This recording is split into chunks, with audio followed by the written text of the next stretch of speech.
Oi pessoal, tudo bem? Hoje a gente vai estar dando continuidade, à parte da análise do diagrama tensão-deformação. Hoje a gente vai falar sobre o limite de ruptura, o limite de ruptura que representa justamente a condição final antes da quebra, ou ruptura do material qual está sofrendo o ensaio de tração.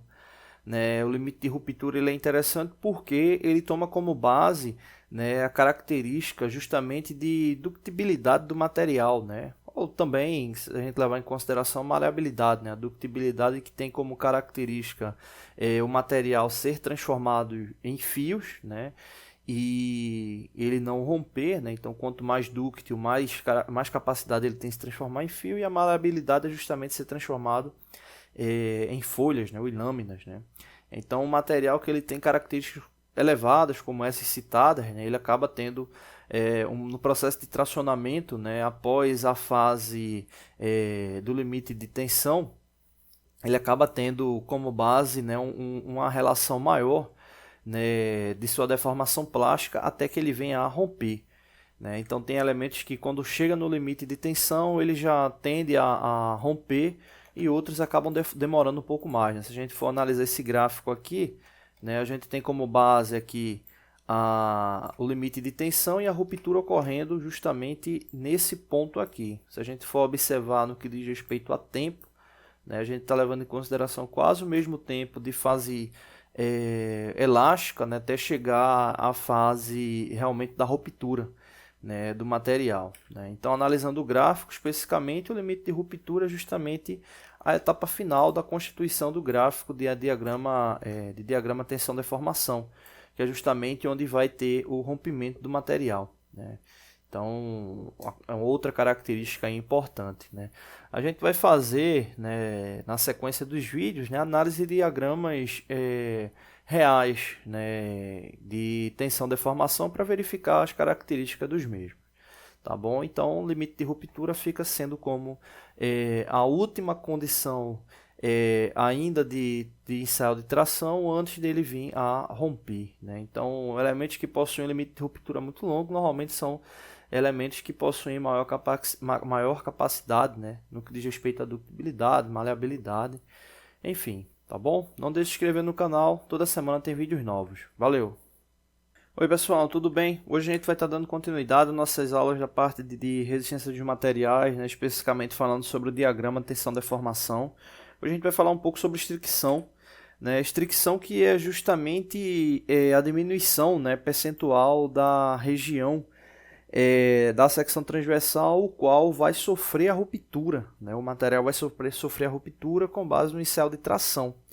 Então, quando o material ele vem sofrendo a tração, a tração mecânica, justamente ele vai chegar a um ponto que ele vai romper, e a estricção ela ocorre justamente indicando o local onde essa ruptura ela vai ocorrer.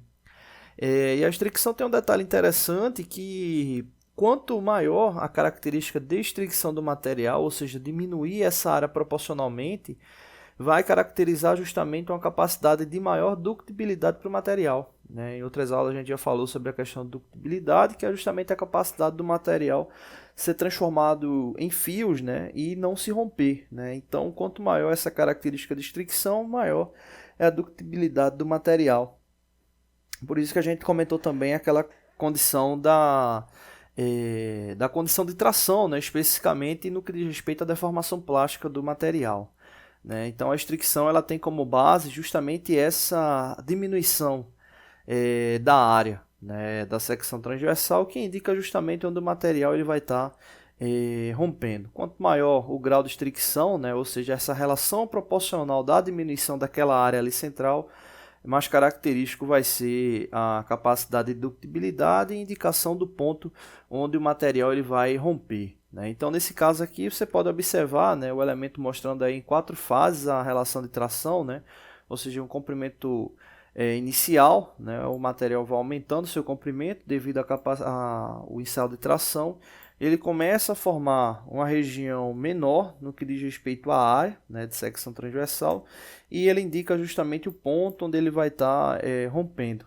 Então aqui na figura dele já indica o local exato onde ocorreu a ruptura. Então a estricção ela é justamente essa característica, tá bom? Não deixe de se inscrever no canal, toda semana tem vídeos novos. Valeu!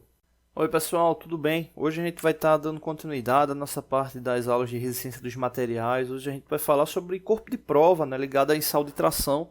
A gente que veio falando muito nas últimas aulas aí sobre o diagrama tensão-deformação. E aí a gente vai dar um ponto de observação no que diz respeito ao corpo de prova, né? No caso, o corpo de prova é justamente o elemento que vai estar sujeito, né, ao ensaio de tração, e esse corpo de prova ele traz características justamente do material que vai ser analisado, né? Ou seja, material analisado, entenda-se o material que vai estar sofrendo esforço quando utilizado na prática, né?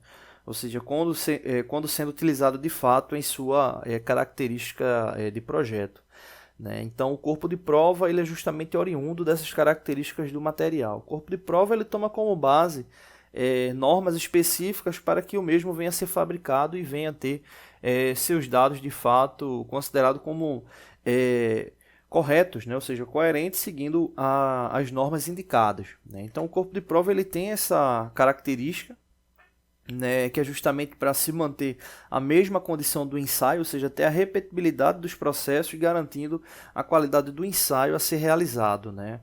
Então o corpo de prova ele tem algumas características, né, o qual leva em consideração a fixação da máquina de tração, né, onde ele vai passar pelo seu ensaio específico, né, a condição no que diz respeito ao seu limite, a condição no que diz respeito à sua condição inicial, né. Então, nas próximas aulas de resistência, a gente vai estar falando sobre alguns cálculos que envolvem no que diz respeito ao corpo de prova, né, comprimento inicial, comprimento final dele, né, características de marcações, né? Então essas características são importantes para justamente validar a condição final do ensaio, né? Ou seja, garantir que no ensaio de tração as características do gráfico, né, o qual venha a ocorrer a análise de tensão-deformação, elas venham de fato a ser efetivas, né?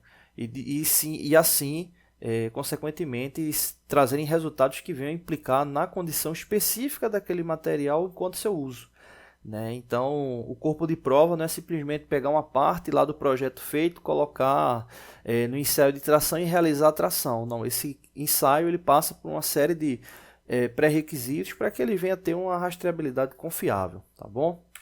Não deixe de se inscrever no canal, toda semana tem vídeos novos. Valeu!